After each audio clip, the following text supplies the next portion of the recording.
আসসালামু আলাইকুম বন্ধুরা, তোমরা সবাই কেমন আছো? আশা করি আল্লাহর রহমতে ভালো আছো। তো আমরা ট্রান্সফরমেশন অফ সেন্টেন্স নিয়ে কথা বলতেছিলাম। তো এর মধ্যে আমরা গত ক্লাসগুলোতে আমরা নেগেটিভে রূপান্তর সেই বিষয়টা আমরা ক্লিয়ার করছি। তো এখন আমরা দেখব নেগেটিভ থেকে কিভাবে অ্যাফার্মেটিভে আমরা রূপান্তর করতে পারি। তো আমরা একটা সেন্টেন্স লিখি যে he is not a bad boy. এটাকে আমাদের অ্যাফার্মেটিভ করতে হবে, এটা আমাদের অবশ্যই নেগেটিভ আছে। তো আমরা যখন এটাকে অ্যাফার্মেটিভ করব তখন আমরা কি করব, আমাদের প্রথমে যে নেগেটিভ যে শব্দটা আছে ওই নেগেটিভ শব্দটাকে আমরা তুলে দেব এবং যে অ্যাডজেক্টিভটা আছে ওইটাকে আমরা অ্যাফার্মেটিভ তে রূপান্তরিত করব। তাহলে আমরা লিখে যাই সাবজেক্ট হি ইজ, আমাদের নটটা উঠে যাবে, নটটা উঠে বাকি অংশটা থাকবে। আর এখানে যে ব্যাট আছে ব্যাটের অ্যাফার্মেটিভ শব্দটা আমাদের লিখতে হবে good boy. He is a good boy. তো আমাদের এটা নেগেটিভ থেকে আমাদের অ্যাফার্মেটিভ হয়ে গেল। তো নেগেটিভের যদি এরকম থাকে নট যুক্ত যে কোনো সেন্টেন্স যদি আমাদের এভাবে থাকে তাহলে আমাদের কি করতে হবে, নটটা তুলে দিতে হবে। এই নটটা তুলে দেওয়ার পরে তারপরে আমাদের যে এখানে নেগেটিভ যে শব্দটা থাকবে ওইটার বিপরীত শব্দটা লিখতে হবে। এখানে ব্যাট আছে, ব্যাট থাকলে আমরা কি লিখতে পারি, এখানে আমরা গুড লিখতে পারি। তাহলে আমাদের এই সেন্টেন্সটা আমাদের উক্ত সেন্টেন্সের অ্যাফার্মেটিভে রূপান্তর হয়ে গেল। চলো এবার আমরা যে নান ভার্ব যুক্ত যে সেন্টেন্সগুলো তো আমরা কিভাবে অ্যাফার্মেটিভ করতে পারি। তো একটা কথা যে আমরা যে অ্যাফার্মেটিভ সেন্টেন্সকে নেগেটিভ করছি, তাহলে নেগেটিভটা কিন্তু যখন আমরা নেগেটিভ করব তখন কিন্তু নেগেটিভ করছি, তখন নেগেটিভ সেন্টেন্সকে যখন আবার আমরা অ্যাফার্মেটিভ করব তখন কিন্তু উল্টাটা হবে। কারণ যখন আমরা অ্যাফার্মেটিভ থেকে নেগেটিভ করছি আবার নেগেটিভ থেকে যখন আবার অ্যাফার্মেটিভে ব্যাক করব তখন কিন্তু আমাদের সূত্রটা উল্টে যাবে। তো এর জন্য এইটা খুবই ইজি, যেহেতু আমরা মানে অ্যাফার্মেটিভ থেকে নেগেটিভ করতে পারছি তাহলে আমরা এখন অবশ্যই সকলেই যে নেগেটিভ সেন্টেন্সটাকে আমরা অ্যাফার্মেটিভ খুব সহজে বের করতে পারবো। তো চলো আমরা দেখি নান ভার্ব যুক্ত সেন্টেন্সটাকে। একটা সেন্টেন্স লিখি যে none verb you can do this.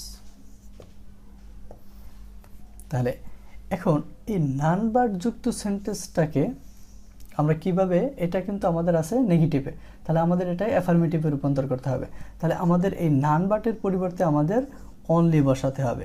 আমাদের কি বসাতে হবে, অনলি। তারপরে বাকি অংশ আমাদের অপরিবর্তিত থাকবে, only you can do this.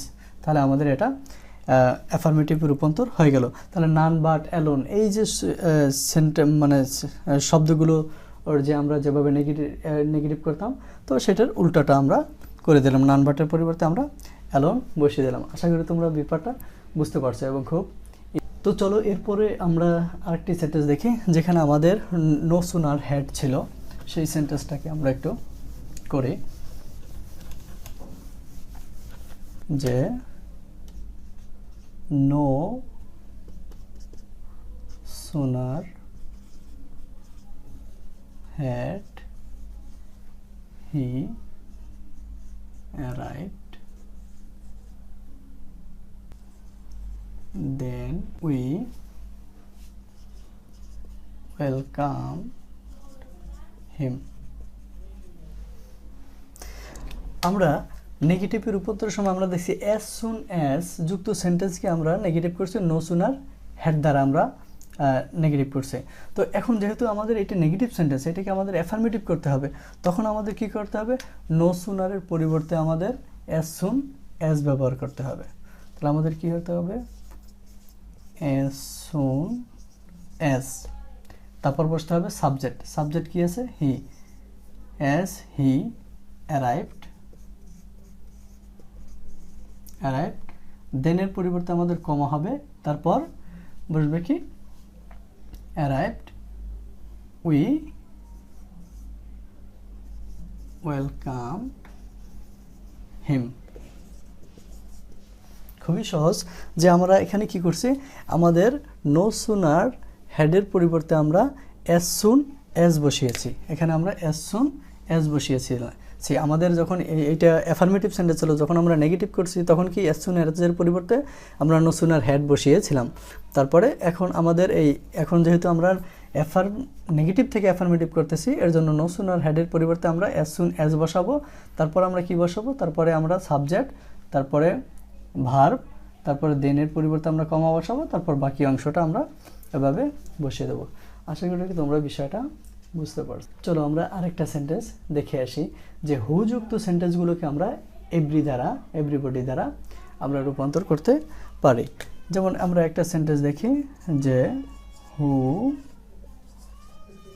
Does not like follower, এইটাকে আমাদের অ্যাফার্মেটিভ করতে হবে। এটা আমাদের আছে নেগেটিভ সেন্টেন্সে, নট আছে, তাই আমাদের এটা নেগেটিভ সেন্টেন্স। তাহলে এটাকে যদি আমরা অ্যাফার্মেটিভ করি তখন আমাদের কি হবে, এই হু এর পরিবর্তে আমাদের বসাতে হবে হুযুক্ত সেন্টেন্সটাকে negative, everybody, everybody likes follower, প্রত্যেকে ফুলকে পছন্দ করে। এখানে আমাদের নটটা উঠে যাবে, আর এখানে লাইকের সাথে এস যোগ হয়েছে কেন, কারণ এখানে আমাদের এটা সিঙ্গুলার নাম্বার হিসেবে কাজ করছে, আর এখানে ডাস, এই ডাস থাকাটা যেহেতু প্রেজেন্ট সিম্পল, এর জন্য আমাদের এখানে লাইকের সাথে এস যোগ হয়েছে। ঠিক আছে, তো আমরা এভাবে হুযুক্ত সেন্টেন্সগুলোকে আমরা এভরিবডি দ্বারা এভাবে পরিবর্তন করতে পারি, যেটা নেগেটিভ থেকে আমরা অ্যাফার্মেটিভে এভাবেই পরিবর্তন করতে পারি। আজকের ক্লাস এ পর্যন্তই। তোমরা বারবার এগুলো অনুশীলন করতে থাকবে। আর নতুন ভিজিটরদের জন্য আমার একটাই কথা থাকবে, তোমরা সবাই আমাদের এই চ্যানেলটাকে সাবস্ক্রাইব